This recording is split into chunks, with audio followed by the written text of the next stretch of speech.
ತುಮಕೂರು ದಕ್ಷಿಣ ನಗರ ಪಾಲಿಕೆಯ ವ್ಯಾಪ್ತಿಯ ಬೇಗೂರು ಹೋಬಳಿಯ ವಿಟ್ಟಸಂದ್ರ ಗ್ರಾಮದಲ್ಲಿರುವ ಕಸ ವರ್ಗಾವಣೆ ಕೇಂದ್ರಕ್ಕೆ ಪಾಲಿಕೆಯ ಅಪರ ಆಯುಕ್ತ ಡಾಕ್ಟರ್ ನವೀನ್ ಕುಮಾರ್ ರಾಜು ಭೇಟಿ ನೀಡಿ ಸ್ಥಳ ಪರಿಶೀಲನೆ ನಡೆಸಿದರು. ಈ ವೇಳೆ ಕಸ ನಿರ್ವಹಣಾ ವ್ಯವಸ್ಥೆ, ಸರ್ಕಾರಿ ಜಾಗದ ಗಡಿ ಗುರುತು ಹಾಗೂ ಭವಿಷ್ಯದ ಅಭಿವೃದ್ಧಿ ಯೋಜನೆಗಳ ಕುರಿತು ಅಧಿಕಾರಿಗಳೊಂದಿಗೆ ಚರ್ಚಿಸಿದರು. ವಿಟ್ಟಸಂದ್ರ ಗ್ರಾಮದಲ್ಲಿ ಸುಮಾರು 65 ಎಕರೆ ಸರ್ಕಾರಿ ಜಾಗ ಲಭ್ಯ ಇದ್ದು, ಅದರಲ್ಲಿ 4 ಎಕರೆ ಪ್ರದೇಶವನ್ನ ಕಸ ವರ್ಗಾವಣೆ ಕೇಂದ್ರಕ್ಕಾಗಿ ಮೀಸಲಿಡುವ ಪ್ರಸ್ತಾವನೆ ಇದೆ. ಈ ಹಿನ್ನೆಲೆಯಲ್ಲಿ ಸಂಪೂರ್ಣ ಜಾಗವನ್ನ ತಕ್ಷಣ ಸರ್ವೆ ಮಾಡಿ ಗಡಿ ಗುರುತಿಸುವಂತೆ ಡಾಕ್ಟರ್ ನವೀನ್ ಕುಮಾರ್ ರಾಜು ಸಂಬಂಧಿಸಿದ ಅಧಿಕಾರಿಗಳಿಗೆ ಸೂಚನೆ ನೀಡಿದರು.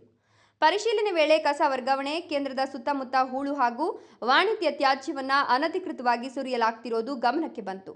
ಈ ಹಿನ್ನೆಲೆಯಲ್ಲಿ ಅನ್ಯ ವ್ಯಕ್ತಿಗಳ ಪ್ರವೇಶಕ್ಕೆ ನಿರ್ಬಂಧ ಹೇರಲು, ಸ್ಥಳಕ್ಕೆ ಸೂಕ್ತ ಭದ್ರತಾ ವ್ಯವಸ್ಥೆ ಕಲ್ಪಿಸಲು ಹಾಗೂ ಅಕ್ರಮವಾಗಿ ತ್ಯಾಜ್ಯ ಸುರಿಯುವವರ ವಿರುದ್ಧ ಕಾನೂನು ಕ್ರಮ ಕೈಗೊಳ್ಳುವಂತೆ ಅಧಿಕಾರಿಗಳಿಗೆ ನಿರ್ದೇಶನ ನೀಡಿದರು. ಇದೇ ವೇಳೆ ಕಸ ವರ್ಗಾವಣೆ ಕೇಂದ್ರದಲ್ಲಿ ಆಧುನಿಕ ಸೌಲಭ್ಯಗಳನ್ನು ಒಳಗೊಂಡ ಕಾಂಪೋಸ್ಟ್ ಸೆಂಟರ್ ಮತ್ತು ಸುಸಜ್ಜಿತ ತ್ಯಾಜ್ಯ ಸಂಸ್ಕರಣಾ ಘಟಕ ನಿರ್ಮಿಸುವ ಬಗ್ಗೆ ಚಿಂತನೆ ನಡೆಯುತ್ತಿದೆ ಅಂತ ಅಧಿಕಾರಿಗಳು ಮಾಹಿತಿ ನೀಡಿದರು. ಸುಮಾರು 2 ಎಕರೆ ಜಾಗದಲ್ಲಿ ಈ ಯೋಜನೆ ಜಾರಿಗೊಳಿಸುವ ಉದ್ದೇಶ ಇದ್ದು, ಅಗತ್ಯ ಪೂರ್ವ ಸಿದ್ಧತೆಗಳನ್ನು ತ್ವರಿತವಾಗಿ ಪೂರ್ಣಗೊಳಿಸಿ ಕ್ರಿಯಾ ಯೋಜನೆ ರೂಪಿಸುವಂತೆ ಅಪರ ಆಯುಕ್ತರು ಸೂಚಿಸಿದರು. ಸ್ಥಳ ಪರಿಶೀಲನೆ ಸಂದರ್ಭದಲ್ಲಿ DGM Tanuja, AGM Neelakantha, Shweta, AEE Veeresh Haladakatti, Begur ವಿಭಾಗದ ಸಹಾಯಕ ಕಂದಾಯ ಅಧಿಕಾರಿ ನಾಗಭೂಷಣ್ ಸೇರಿದಂತೆ ಹಲವು ಅಧಿಕಾರಿಗಳು ಉಪಸ್ಥಿತರಿದ್ದರು.